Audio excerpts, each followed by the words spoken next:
की शुरुआत में हम डालिया को देखते हैं। लेने से पूछा था कि क्या तुम कंपटीशन के अंदर पार्टिसिपेट नहीं करने वाली हो क्या? तो डालिया भी कहती कि नहीं, मुझे इस चीज में कोई इंटरेस्ट नहीं है, इसलिए मैं कंपटीशन में पार्टिसिपेट नहीं करने वाली। तो अब यहाँ पर सारे के सारे लोग कंपटीशन के अंदर आकर पहुंच चुके थे और इस साल का ये पहला कंपटीशन होता है जो कि शुरू करने वाले थे आज। और जो नया वे डिसेबल वगैरह है अर्नेस्ट एकेडमी के, उन सभी का ये कंपटीशन होगा। उनमें से 2 लोगों को सिलेक्ट किया जाएगा जो सबसे अच्छा परफॉर्मेंस दिखाएंगे और उनको रिवॉर्ड वगैरह मिलेंगे। तो एक तरफ होता है लिली का दोस्त डस्टन जो कि फायर मैजिक एकेडमी से आता है। मतलब एकेडमी तो अर्नेस्ट एकेडमी है, लेकिन उसका जो डिपार्टमेंट है जो मैजिक सीखता है ना, वो फायर एलिमेंट वाला था, तो वो वहां से आता है। डस्टन यहाँ पर आने के बाद तो हर तरफ से अपनी तारीफ बढ़ रहा था, यार मैं तो ये कर लूंगा, मैं तो वो कर लूंगा। सारे लोग उसके लिए चीयर अप कर रहे होते हैं और वो बहुत ज्यादा खुश होता है। डस्टन ने भी अपना मैजिशियन का लेवल 1 कंप्लीट कर लिया, तो वो काफी हैंडसम भी दिखता था, तो सारे लोग उसके ऊपर मरते भी थे। और उसका बोनेट जो था वो लैटो होता है जो कि वाटर एकेडमी से आता है, मतलब वाटर एलिमेंट की पावर को वो कल्टीवेट करता है। यहाँ पर सभी लोग कंपटीशन में बिजी थे, लेकिन अपना लेनले जो होता है वो जंगल के अंदर अपने उसी ओल्ड मैन के साथ कल्टीवेशन करने के लिए बैठा हुआ था। ओल्ड मैन उसको बता रहा था कि तुमने जब अपना पहला लेवल कंप्लीट किया ना मैजिशियन वाला, तो तुम्हारे अंदर मैजिकल पावर जो है उसकी फाउंडेशन क्रिएट हुई। तुम्हारे मैजिकल पावर की फाउंडेशन को पहले लेवल ने शुरुआत की उसकी, और अब जब तुम लेवल 2 पर आ चुके हो मैजिशियन के, तो वो जो तुम्हारी पावर शुरुआत हुई थी ना, वो अब और ज्यादा स्ट्रॉन्ग होते जा रही है। और अब यहाँ पर तुम अपनी मैजिकल पावर को अच्छी तरह से कंट्रोल कर पाओगे, जो कि लेवल 1 के अंदर तुम नहीं कर पाते थे। जितना जितना लेवल इंक्रीज करते जाओगे ना, पावर तुम्हारी उतनी ही ज्यादा स्टेबल होती जाएगी और तुम उसको और अच्छे से यूज करते जाओगे। अभी तुम इतने स्ट्रॉन्ग हो चुके हो कि छोटे मोटे जो स्पेल होते हैं ना, उसको तुम अच्छे से कास्ट कर सकते हो। मतलब कोई स्पेल पढ़कर तुम वो मैजिकल टेक्निक को यूज कर सकते हो। लेकिन जब तुम लेवल 3 के मैजिशियन बनोगे तो उसमें तुम्हारी मेंटल पावर का सबसे ज्यादा यूज होता है। तुम्हारी मेंटल पावर उसमें ज्यादा स्ट्रॉन्ग होनी चाहिए, मतलब माइंड कंट्रोल इतना स्ट्रॉन्ग हो कि तुम किसी भी चीज को आराम से हैंडल कर सको। जब तुम्हारा माइंड के ऊपर कंट्रोल रहेगा ना, उसके बाद तुम्हारी हर एक टेक्निक जो है वो परफेक्टली अलाइन होगी और तुम एक हिसाब से एकदम बैलेंस बनाकर सारी टेक्निक को, सारे स्पेल्स को यूज कर पाओगे। 4 से लेकर 6 लेवल के जो मैजिशियन होते हैं ना, उनके अंदर ये होता है कि वो सारे लोग अपनी पावर को मर्ज करते हुए एक स्टार के अंदर कन्वर्ट कर लेते हैं। मतलब उनकी पावर इतनी ज्यादा कंडेंस हो जाती है कि वो एक स्टार के अंदर कन्वर्ट हो जाती है, और जिसके बाद जितना स्टार रहेगा उसकी कल्टीवेशन उस हिसाब से उसका अंदाजा लगाया जा सकता है। ये सब चीज करना बहुत ज्यादा मुश्किल होता है। जैसे तुम आगे के लेवल पे जाते जाओगे तो तुम्हें समझ में आता जाएगा कि कितना ज्यादा मुश्किल है। एक एक स्टार कंडेंस करना वो पहाड़ चढ़ने से भी ज्यादा मुश्किल होगा। और जब तुम 7th लेवल के ऊपर चले जाओगे तो फिर उसके बाद तो रैम ही चेंज हो जाता है। तुम मेज बनोगे, उसके बाद मैजिशियन में जो अलग अलग रैम आते हैं ना, वो सब आ जाएंगे। तो अभी उतनी सारी बातें छोड़ो, अभी तो सिर्फ तुम लेवल 2 पर हो तो उसी पे ज्यादा फोकस करो। तुम्हारा सबसे पहला टारगेट यही होना चाहिए कि तुम्हें लेवल 3 के ऊपर जाना है। दूसरी तरफ हम डस्टान को देखते हैं, वो यहाँ पर जो अपना बैटल लड़ रहा था ना, उसको 2 मिनट और 30 सेकंड के अंदर वो बैटल जीत चुका था। उसने लैटो को 2 मिनट और 30 सेकंड के अंदर ही आराम से हरा दिया। सारे लोग डस्टन की खूब तारीफ करते हैं और तारीफ सुनकर तो डस्टन काफी ज्यादा खुश था कि चलो आज तो मजा ही आ गया। सेकंड ब्रदर तो यहाँ पर डस्टन की खूब तारीफ करते हैं कि यार तुम तो बड़े कमाल के हो, बहुत जल्दी प्रोग्रेस करते जा रहे हो। लेकिन वो जो यंग मास्टर था वो काफी ज्यादा चिड़ा हुआ था। वो गुस्से में कहने लग जाता है कि ऐसे छोटे मोटे बचकानों से फाइट करोगे तो आराम से ही जीत जाओगे। बचकानों से फाइट करके तुम यहाँ पर अपने आपको होशियार समझ रहे हो? अरे मुझ जैसे बंदे से कोई जीता तब जाके मानो कि वो बंदा कमाल का है। तो अब यहाँ पर इस कंपटीशन के अंदर सिर्फ 2 ही बंदे प्रोग्रेस करते जा रहे थे। मतलब एक तरफ था डस्टान जो कि अपने बंदों को हराते हुए आगे बढ़ता जा रहा था, और दूसरी तरफ की टीम में होता है वो अकेला यंग मास्टर जो भी अपने अपोनेंट को हराते हुए आगे बढ़ा था। जिस हिसाब से दोनों आगे बढ़े थे, ऐसा लगा था कि लास्ट में जाकर इन दोनों का ही बैटल होगा। और बिल्कुल कुछ टाइम के अंदर वो सीन हो भी जाता है जहाँ एक तरफ हो चुका था डस्टान और दूसरी तरफ होता है वो यंग मास्टर। दोनों एक दूसरे से भिड़ने के लिए तैयार थे। लेकिन इनका बैटल दिखाने से पहले हमें यहाँ पर दिखाया जाता है लिली को, जो अभी तक अपना कल्टीवेशन करने के लिए जंगल में बैठा हुआ था। उसको किसी और चीज से फर्क नहीं पड़ता। उसको पता है कि वो ज्यादा टाइम तक यहाँ पर नहीं रह सकता है, तो उसको जल्द से जल्द अपना ब्रेक थ्रू करना है। तो वो यही काम करने में लगा हुआ था। वो अपने स्टोन वगैरह को कंट्रोल करने की कोशिश करता है अपने अर्थ एलिमेंट की पावर का यूज करते हुए, लेकिन अभी भी वो उतना ज्यादा स्ट्रॉन्ग तरीके से और काफी टाइम तक ये काम कर नहीं पा रहा था। थोड़े टाइम के अंदर वो पत्थर अनस्टेबल होकर गिर जाता है। ओल्ड मैन उससे कहता है कि लिली, मैंने तुम्हें कहा है कि तुम अपना लेवल 3 ब्रेक थ्रू करना है, लेकिन ये भी नहीं कहा कि तुम्हें जल्दी जल्दी खुद पर प्रेशर डाल के इसको ब्रेक थ्रू करना है। एक दिन में थोड़ी ना ब्रेक थ्रू कर जाओगे तुम। अरे एक 2 साल लग जाते हैं एक लेवल ब्रेक थ्रू करने में। ऐसा करोगे तो फाउंडेशन तुम्हारी मजबूत नहीं रहेगी।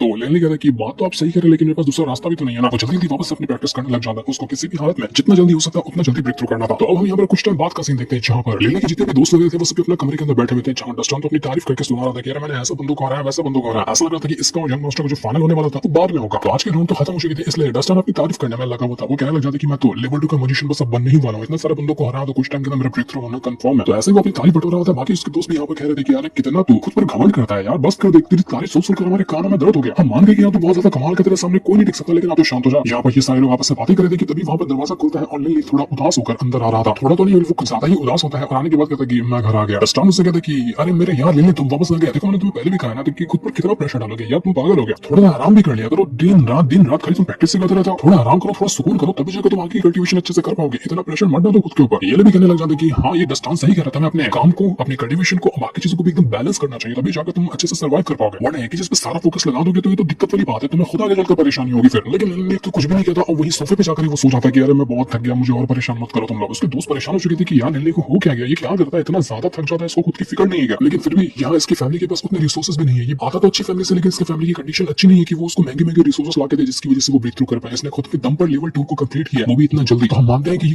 उसके लिए कितना ज्यादा हार्ड होगा। वो खुद पर जिम्मेदारी का बोझ लेकर कल्टीवेशन कर रहा है। मेरे ख्याल से ना हम तीनों को मिलकर लिली के लिए कुछ करना चाहिए ताकि उसके लिए कम से कम हम रिसोर्सेज को बंदोबस्त कर सकें, ताकि वो आराम से अपनी कल्टीवेशन करे। लेकिन लिली भी नींद भी कहने लग जाता है कि तुम लोगों को मेरी फिक्र करने की जरूरत नहीं है, डस्टान अपना प्रैक्टिस करो, कल तुम्हें जाकर कंपटीशन का फाइनल भी जीतना, तो आराम करो, मुझे भी यहाँ पर आराम करना, तो मेरी फिक्र मत करना तुम लोग। लेकिन उसके दोस्तों से उसकी हालत नहीं देखी जाती, वो लोग टेंशन में थे कि यार कुछ ना कुछ तो लेने के लिए करना पड़ेगा, हम अपने दोस्त को ऐसा तकलीफ में नहीं देख सकते। तो अब हम अगले दिन का सीन देखते हैं जहाँ पर डस्टान और यंग मास्टर के बीच में वो कंपटीशन का फाइनल होने वाला था। एक तरफ सभी लोग यहाँ पर डस्टान का सपोर्ट कर रहे थे, तो दूसरी तरफ यहाँ पर सभी उस यंग मास्टर का सपोर्ट कर रहे होते हैं, जो कि उसके चेले वगैरह थे, सिर्फ वही लोग। सेकंड में अनाउंस करता है कि हमें इस साल का कोई तो चैंपियनशिप को जीतने वाला बंदा मिलने वाला है। देखते हैं कि इस सेमेस्टर का जो टूर्नामेंट हुआ है इसका विनर कौन निकल कर आता है। दोनों कंटेस्टेंट यहाँ पर फाइट करने के लिए तैयार है। तो डस्टान यंग मास्टर से कहता है कि अगर तेरी जगह कोई और होता ना यहाँ पर, तो मैं उसके बाद थोड़ी सी दया दिखा देता, उतने ब्रूटल अटैक नहीं करता, लेकिन तुझे तो तेरी शक्ल देखकर मुझे गुस्सा आता है, तो बिना मतलब की मैं तुझे मारूंगा। अब जब यहाँ पर मुझे मारने का तुझे मौका मिला तो तू फिर सोच के मैं तुझे कितना मारने वाला। तो यंग मास्टर कहता है कि अबे जा रे भौंकना बंद कर, मुझे लगता है कि तेरे अकेले बस की बात है मुझे यहाँ पर हराना, एक काम कर अपने बाकी दोस्तों को भी बुला ले, क्योंकि सब भी आ जाओगे ना तो भी मुझे नहीं हरा पाओगे। तो ये देखने के बाद वो जो सेकंड ब्रदर था वो कहने लग जाता है कि देखो दोनों के बीच में तो यहाँ पर गर्मा गर्मी का माहौल पहले ही हो गया, अब तो इस फाइट के अंदर डबल मजा आएगा। तो अब जब यहाँ पर दोनों तैयारी हो चुके हैं तो मैं अनाउंस करता हूँ कि इस साल के बैटल एरिना का फाइनल जो है वो अब शुरू होता है। दोनों जाओ और एक दूसरे को उठा पटक मारो। तो दोनों यहाँ पर अपनी पावर को यूज करते हुए एक दूसरे के ऊपर अटैक करना शुरू कर चुके थे। डस्टान के पास फायर एलिमेंट की पावर थी तो वो उसका यूज करता है, यंग मास्टर के पास आइस एलिमेंट की पावर थी तो वो उसका यूज करता है। आइस ऑफ फायर के अटैक यहाँ पर पूरी तरह से भर चुके थे, यहाँ पर दोनों के दोनों एक दूसरे के ऊपर खूब अटैक करते हैं, एक दूसरे की जान लेने की कोशिश कर रहे थे। डस्टान यंग मास्टर से कहता है कि मानना पड़ेगा तुम्हारे पास स्किल कमाल की है। तो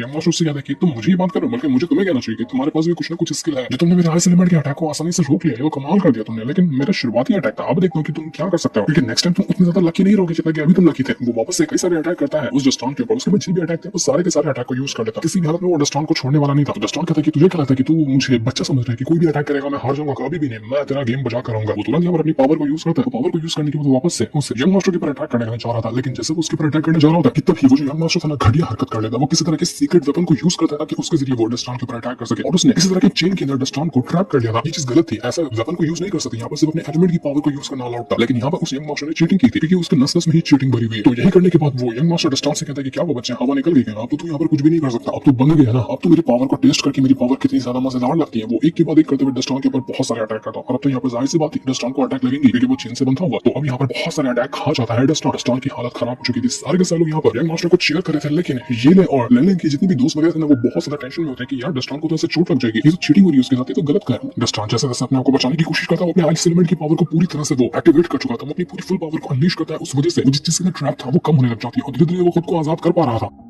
तो ये देखकर डस्टान के सभी दोस्त उसको मोटिवेट करने लग जाते हैं कि कमाल कर दिया डस्टान तुमने, हमने तुमसे यही उम्मीद लगाई थी, तुम कर सकते हो, तुम हिम्मत दिखाओ और इस यंग मास्टर को हराओ। यंग मास्टर भी हैरान हो चुका, तो वो भड़क जाता है कि आखिर तेरी हिम्मत कैसे हुई कि तूने मेरे इस चेन के फॉर्मेशन को डिस्ट्रॉय किया, तू उस तरह से बाहर निकला तो निकला कैसे, तुझे इससे बचने की औकात नहीं है कि तू ये काम कर सके। क्योंकि यहाँ पर वो जो डस्टान है उसने अपना मैजिशियन का लेवल 2 ब्रेक थ्रू कर लिया था, जब उसने अपने फायर एलिमेंट की पावर को फुल तरीके से अनलीश किया ना उसी टाइम उसका ब्रेक थ्रू हुआ, वो बन गया लेवल 2 का मैजिशियन। उसने पहले कहा था ना कि मैं इतना स्ट्रॉन्ग हो जाऊंगा कि किसी भी टाइम पे अपना ब्रेक थ्रू कर लूंगा, तो उसने बैटल के दौरान अपना ब्रेक थ्रू करके दिखाया। डस्टान कहता है कि चल तूने तो अपने सारे अटैक दिखा दिया ना, अब मेरी बारी है, अब मैं तुझे दिखाता हूँ कि अटैक किसे कहते हैं। वो वापस अपनी पावर को एक्टिवेट करना शुरू कर देता है, इसके बाद तो उसने अपने फायर पावर का यूज करते हुए बहुत सारे अटैक बना दिए थे, और एक के बाद एक करते हुए कई सारे अटैक वो उसके ऊपर करना शुरू कर देता है। यंग मास्टर हैरान कि एक ब्रेक थ्रू करने के बाद इतना ज्यादा मुश्किल कैसे हो गया फाइट करना इसके साथ, लग रहा है कि एक नहीं बल्कि 2-4 लेवल ब्रेक थ्रू कर लिया, इतना ज्यादा भयंकर हो गया ये, तो अब मुझे और ज्यादा सावधान रहना पड़ेगा इसके ऊपर अटैक करने के लिए। लेकिन अब यंग मास्टर जो था वो फॉर्मेशन के अंदर ट्रैप हो जाता है डस्टान वाले, जैसे कि उसने ट्रैप किया था डस्टान को ना, अब यहाँ पर डस्टान ने उस यंग मास्टर को ट्रैप कर लिया, वो बिल्कुल फायर फॉर्मेशन के आकर फंस चुका था। सभी लोग जो डस्टान के दोस्त थे वो कहने लगे कि डस्टान कमाल कर दिया तुमने, तुम तो बल पे एकदम कड़ी टक्कर दे रहे हो, इस यंग मास्टर को छोड़ना नहीं सर, जिस तरह से उसने चीटिंग किया ना तुम सबके सामने उसको उसी की तरीके से हार कर दिखाना उसको। यंग मास्टर जो था डस्टान से कहना चाहते कि बचकाने तुझे क्या लगता है कि मैं तेरे इस छोटे मोटे फॉर्मेशन से ट्रैप हो जाऊंगा, कभी भी बाहर नहीं निकल पाऊंगा, तू देखते जा कि मैं किस तरह से खुद को आजाद कर रहा हूँ। अगर तेरे अंदर जिगर होगा तो सच में यहाँ पर फाइट करने के लिए आया होगा ना, तो मुझे आजाद करेगा, मुझे आजाद कर, उसके बाद मैं दिखाता हूँ कि कुत्ता बनाकर मारना किसे कहते हैं, हिम्मत है तो मुझे आजाद करके दिखा। लेकिन डस्टान कहता है कि अबे जाना रे, अभी तो मैंने शुरू कहा किया, अभी तुझे बताता हूँ कि मारना किसे कहता है, तेरा प्यारा सा जो थोपड़ा है ना उसको मैं भी फोड़ने वाला हूँ, मुझे जैसे ही पंच मारने वाला था। यंग मास्टर कहता है कि अबे भाई सॉरी सॉरी सॉरी माफ कर दे मुझे, मैं सरेंडर करता हूँ, लेकिन मेरी प्यारी सी शक्ल को बर्बाद मत कर। तो डस्टान कहता है कि था तेरी तो, अबे तू सरेंडर क्यों किया, अभी तो मजा आ रहा था तुझे मारने में, तूने गलत टाइम पे सरेंडर कर लिया, मैं तो करा कि सरेंडर करने के बाद भी तुझे मारूं मैं, लेकिन चल छोड़, मैं तेरे से घटिया इंसान नहीं हूं, माफ किया तुझे, सरेंडर कर दिया ना, तो इस बार तुझे माफ करा, लेकिन अगली बार कुछ भी हरकत करने की कोशिश की तो कुत्ता बनाकर मारूंगा तुझे मैं। लेकिन डस्टान ने उसके ऊपर भरोसा करके गलती कर दी थी। जैसे वो सरेंडर करने के बाद डस्टान ने अपना फॉर्मेशन खत्म किया था ना, आजाद किया था, उस यंग मास्टर को यही मौका देकर वो एक अचानक में अटैक देकर मार देता है डस्टान के ऊपर। ये घटिया आदमी कभी नहीं सुधरेगा, उसका अटैक सीधे जाकर डस्टान को लग गया था, जिसमें से उसकी हालत खराब हो जाती है। वो यंग मास्टर अब यहाँ पर उसके ऊपर और कई सारे अटैक करना शुरू कर देता है, और एक बार फिर से वो डस्टान को ट्रैप कर चुका था। सभी लोग चिल्लाते हुए यंग मास्टर से कहते हैं कि यंग मास्टर तू गलत कर रहा है, तो छोड़ दे, यहाँ पर तू ये नहीं कर सकता, ये गलत है। लेकिन वो यंग मास्टर सुनने वाला नहीं था। वो लिंडी और उसके दोस्त एकदम ज्यादा परेशान हो जाते कि यार हमारे दोस्त की हालत तो पूरी तरह से खराब हो चुकी है, हमें कुछ करना होगा, हम ऐसे नहीं रहते शांत, लेकिन कोई कुछ कर नहीं सकता था सिवाय चिल्लाने के कि यंग मास्टर तुम गलत कर रहे हो, तुम्हें डस्टान को छोड़ना होगा। लेकिन वो छोड़ने के लिए तैयार ही नहीं था। डस्टान की जो चीखें थी ना उससे पूरा पूरा बैटल एरिया गूंज उठता है, हर तरफ से उसकी चीखों की आवाज आ रही थी, बहुत बुरा सीन था। डस्टान के दोस्त तो एकदम ज्यादा घबरा जाते कि कहीं हमारे दोस्त को कुछ होना चाहिए। जब यहाँ पर डस्टान की हालत पूरी तरह से खराब हो जाती तो उसको मजबूरी में आकर खुद को सरेंडर करना ही पड़ता है, वो अपनी हार मान लेता, वरना वो यहाँ पर मर गया होता। तो जब यहाँ पर वो अपनी हार मानता है तो बैटल यहाँ खत्म हो चुका था। जल्दी से डस्टान के दोस्त उसके पास आते हैं उसको संभालने की कोशिश करते हैं। वो जो यंग मास्टर था डस्टॉन को अभी भी चढ़ा रहा था कि बच गाना कहीं का लेवल 2 का म्यूजिशियन होकर मुझसे पंगा लेने के लिए आया हुआ था। दिखा दी ना मैंने उसकी औकात, बड़ा आया मुझसे पंगा लेने वाला, तेरी यही औकात थी। डस्टॉन के जो दोस्त थे उनको बहुत ज्यादा गुस्सा आ रहा था, वो तुरंत अपनी पावर को एक्टिवेट करते और वहीं पर पटक पटक कर मारने के लिए तैयार थे उस यंग मास्टर को, लेकिन वो ऐसा नहीं कर सकते थे। सेकंड ब्रदर कहने लग जाते कि हम ऐसा नहीं कर सकते, वरना ये रूल के खिलाफ होगा, क्योंकि जो इस कॉम्पिटिशन में पार्टिसिपेंट रहता है सिर्फ वही यहाँ पर फाइट कर सकता है, बाहर का कोई नहीं आ सकता। तो हमें पहले यहाँ पर ले जाना होगा डस्टॉन को उसका इलाज कराने के लिए, क्योंकि उसे बहुत चोटें लगी है। अगर बदला ही लेना है तो हम बाद में भी आकर यंग मास्टर से बदला ले सकते हैं, लेकिन अभी यहाँ पर नहीं ले सकते। यंग मास्टर उनको खूब चढ़ाता है, लेकिन वो लोग कुछ भी नहीं कर पाते और अपने दोस्त डस्टॉन को लेकर वहां से जाने लग गए थे। वो यंग मास्टर कह रहा था कि बड़े आए भाईचारा निभाने वाले, तुमसे भाईचारा भी ना हो पाएगा। तुम्हारे दोस्त को मैंने सबके सामने कुत्तों की तरह मारा, लेकिन तुम लोग ऐसे डर के भाग रहे हो, यही तुम्हारी औकात है। वो तो सबको बेइज्जत करने पे उतरा हुआ था। जब सेकंड ब्रदर यहाँ पर अनाउंस ही नहीं करता कि इस बैटल को आखिर कौन जीता है, तो वो यंग मास्टर खुद ही से कहने लग जाता है कि इस साल का जो कंपटीशन था उसको जीतने वाला कोई और नहीं बल्कि मैं हूँ, यंग मास्टर रेनॉल्ट, क्योंकि उसका नाम वही है। तो वो अपनी ही तारीफ बटोरने में यहाँ पर लगा हुआ था। दूसरी तरफ हम लिली को देख पाते हैं, वो भी यहाँ पर अपनी कल्टीवेशन करने में लगा हुआ था। वो बैटल देखने नहीं गया था, वो अपना वहीं पर कल्टीवेशन कर रहा था जंगल में। और यहाँ पर कल्टीवेशन करने के बाद वो काफी हद तक अपने दो एलिमेंट की पावर को मर्ज करने के बाद जो पत्थर वाले अटैक तैयार करता है ना, उसको बहुत अच्छी तरह से कंट्रोल करना सीख चुका था। और इन दोनों टेक्निक को अच्छे से मर्ज करते हुए अटैक बनाना ना लेवल 3 के जो मैजिशियन होते हैं वो कर पाता है। लेवल 2 का मैजिशियन जल्दी ये नहीं कर पाता, लेकिन लेवल 2 पे होने के बावजूद भी लिली ने इतनी ज्यादा मेहनत की कि वो इस चीज में मास्टरी हासिल कर लिया।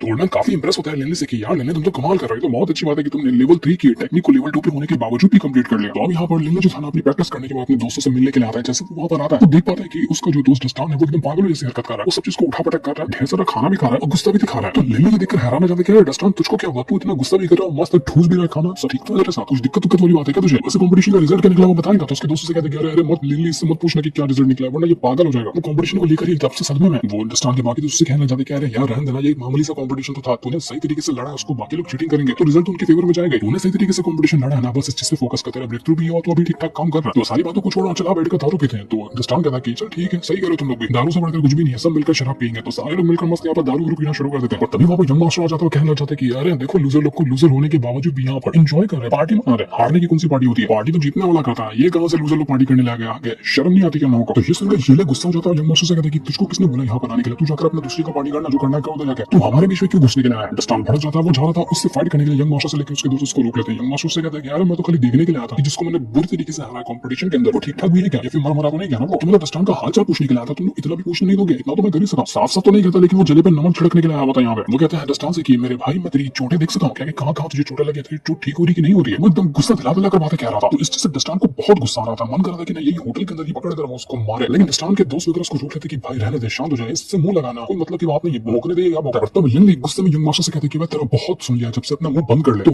यंग मास्टर लिली को देख के कहता है कि अरे तू वही है ना जिससे मेरा कुछ टाइम पहले भी पंगा हुआ था, तू इसका ही दोस्त है क्या? लूजर का दोस्त एक और लूजर ही निकला, तेरा दोस्त डस्टॉन तो एकदम निकम्मा नल्ला निकला, वो तो कुछ भी नहीं कर पाया, तेरे अंदर जिगरा उगरा है क्या? है तो मुझे थप्पड़ मार कर दिखाना, तो वो मानूंगा कि तेरे अंदर जिगरा है। तो लिली को गुस्सा आ जाता है, उसका एक हाथ से उसकी गर्दन पकड़ता, गर्दन पकड़कर हवा में टांग देता है कि थप्पड़ मारने की बात कर रहा था, अभी गर्दन तोड़कर ना सीधा कब्रिस्तान पहुंचा दूंगा। यंग मास्टर की फटकर हाथ में आ गई थी कि देख अरे भाई मैं तो मजाक कर रहा था, तू तो सीरियस हो गया। अरे शांति चलो, शांति से बातें करता है, तू जानता भी है कि मैं कौन हूं, मुझे अगर तू मारेगा तो तेरा तो गेम बच जाएगा, क्योंकि मुझे पता है कि तू गरीब फैमिली से आता है, गरीब खानदान का इंसान, तू तो कुछ भी नहीं कर सकता, मेरे एक बार कहने पे लाइन लग जाएगी लोगों की जो तेरी वार्ड लगाने को तैयार होंगे, इसलिए मुझसे पंगा लेना तेरे लिए बहुत बड़ी गड़बड़ वाली बात होगी, मुझे जाने दे। तो लिली गुस्से में उसको एक लात मारता है, लात मारकर दूर फेंकते हुए कहता है कि तुझे जाना है ना, चल अब निकल ले यहाँ से, चल छोड़ दिया मैंने तेरे को। जितने भी लिली के दोस्त वगैरह थे वो लोग कहना चाहते कि शाबाश लिली कमाल कर दिया तुमने, इसके साथ ऐसा ही करना चाहिए, खूब मजाक उड़ाते हैं वो सभी मिलकर यंग मास्टर का कि देखो देखो कैसा जमीन पे पड़ा हुआ है। क्योंकि अगर देखा जाए तो लिली ने जितनी मेहनत की ना वो अपने सभी चारों दोस्तों में सबसे ज्यादा स्ट्रॉन्ग है, वो यंग मास्टर से भी ज्यादा स्ट्रॉन्ग हो चुका है। वो लिटरली में चाहे तो 2 थप्पड़ में यंग मास्टर को हॉस्पिटलाइज कर देगा, क्योंकि यंग मास्टर खाली बोलने का है, पावर के मामले में वो कुछ भी नहीं, खाली चीटिंग वोटिंग करके आगे थोड़ा बढ़ता है वो। तो यंग मास्टर की तो खूब बेइज्जती हुई, उसका दिमाग खराब हो जाता है कि सबने मिलकर तुम लोगों ने मुझे बेइज्जत किया, देख लेना मैं इसका ना बदला जरूर लूंगा, मैं किसी भी चीज को बोलता नहीं हूँ, मुझे हर चीज याद रहती है, जितना उछलना उछल लो, तुम लोगों का गेम बजने वाला है। वो तो अभी जाना था वहां पर लिली को मारने के लिए, लेकिन उसके दोस्तों से कहते हैं कि बॉस बॉस रुक जाइए, अभी फाइट करने की जरूरत नहीं है, हम यहाँ होटल के अंदर प्राइवेट फाइट नहीं कर सकते, वरना टीचर को पता चला तो वो हमें बहुत डांटेंगे, तो फाइट तो नहीं कर सकता। तो वो यंग मास्टर था लिली से कहने लग जाता है कि देखो तो जरा, एक ड्रैगन ब्लड वॉरियर होकर इतनी बड़ी फैमिली से आता हुआ बंदा यहाँ छोटी मोटी मैजिशियन की टेक्निक सीख रहा, क्यों उसको ऐसे नौबत है? क्योंकि इसकी फैमिली में कुछ बचा उचा है नहीं, इसका बाप निकम्मा, इसका दादा निकम्मा, कोई तो कभी ड्रैगन ब्लड वॉरियर बन ही नहीं पाया, तो इस बेचारे को मजबूरी में आकर मैजिशियन की टेक्निक सीखनी पड़ी, वरना अगर इसकी फैमिली अच्छी होती ना तो ड्रैगन ब्लड वॉरियर बनकर आता, वो वॉरियर वाली टेक्निक सीखता। वो देखो खुद बेचारा कितना मजबूर लाचार है। वो लिली को बहुत ज्यादा गुस्सा दिलाता, वो बातों की फाइट कर रहा था, हाथ की फाइट तो भी करना अलाउड नहीं था, इसलिए तो इस वजह से वो यहाँ लिली से कहना चाहते कि तेरे हिम्मत होगी ना तो तू अपनी मैजिक टेक्निक को सीख ले जितना सीखना, और उसके दम पर मुझ पर अटैक करके दिखा, मेरे साथ फाइट करके दिखा, मैं तुझे फाइट के लिए चैलेंज कर रहा हूं, जिस दिन कहेगा, जिस टाइम पे कहेगा, मैं उस टाइम तुझे बैटल अरीना के अंदर मिलूंगा, फाइट करना हो तो मुझसे लड़ने के लिए पहुंच जाना, अगर तेरे अंदर हिम्मत होगी, तू कुछ दिखाना चाहता तो दिखाएगा, मुझे अपने दोस्त डस्टॉन की तरह 2 थप्पड़ के अंदर हार नहीं जाएगा, अच्छे से प्रैक्टिस करके अच्छे से मेहनत करके आना, मुझे जल्दी हारता हुआ इंसान पसंद नहीं है। और अगर तूने मुझे हरा दिया तो मैं तुझे यहाँ पर 100 सोने के सिक्के दूंगा, जैसे तू जितना चाहता है रिसोर्सेस भी खरीद सकता है। तो लगाएगा शर्त? तो ये लेके कहता है कि